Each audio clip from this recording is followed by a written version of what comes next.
మొన్న ఈ మధ్యనే చెప్పుకున్నాం. పార్టీ సస్టైన్ కావాలంటే పార్టీకి సంబంధించిన నియోజకవర్గాల ఇన్ఛార్జీలను ప్రకటించేసి వాళ్ళదే నెక్స్ట్ సీట్ అన్నటువంటి కన్ఫర్మేషన్ ఇస్తే ఇప్పుడు ఆ పనిలో ఉంటారు. మొన్న ఎందుకంటే 85 మంది దాకా అట్నుంచి ఇటు మార్చేసిన తర్వాతన కొత్త వాళ్ళదా పాత వాళ్ళదా అని తెలియనటువంటి సందిగ్ధంలో ఉన్నారు వైఎస్ఆర్ కాంగ్రెస్ పార్టీకి సంబంధించిన ఎమ్మెల్యే అభ్యర్థులు అన్నటువంటిది. ఇప్పుడు బెంగళూరు వెళ్ళిన తర్వాత ఆలోచించారు, లేకపోతే ఆలోచించడం కోసమే బెంగళూరు వెళ్ళారో తెలియదు. కానీ పార్టీ సంస్థాగతమైనటువంటి కార్యకలాపాల వైపుకు జగన్మోహన్ రెడ్డి అడుగులు వేశారు. అందులో భాగంగా వైఎస్ఆర్ జిల్లా పార్టీ అధ్యక్షుడిగా కమలాపురం మాజీ ఎమ్మెల్యే రవీంద్రనాథ్ రెడ్డిని నియమించారు. అంటే వాళ్ళ బంధువే కాబట్టి.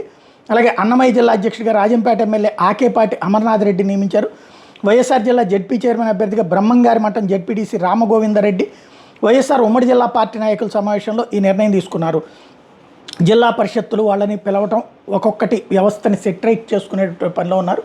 భవిష్యత్తులో ఇబ్బందులు రాకుండా, ఎందుకంటే ఇప్పటికే కొంతమంది తెలుగుదేశం వాళ్ళు పిలుస్తున్నటువంటి నేపథ్యం, తెలుగుదేశం జనసేన వైపుకి వెళ్ళడానికి సిద్ధపడుతున్నటువంటి నేపథ్యంలో నిర్ణయాలను వేగంగా తీసుకున్నట్టు కనబడుతోంది.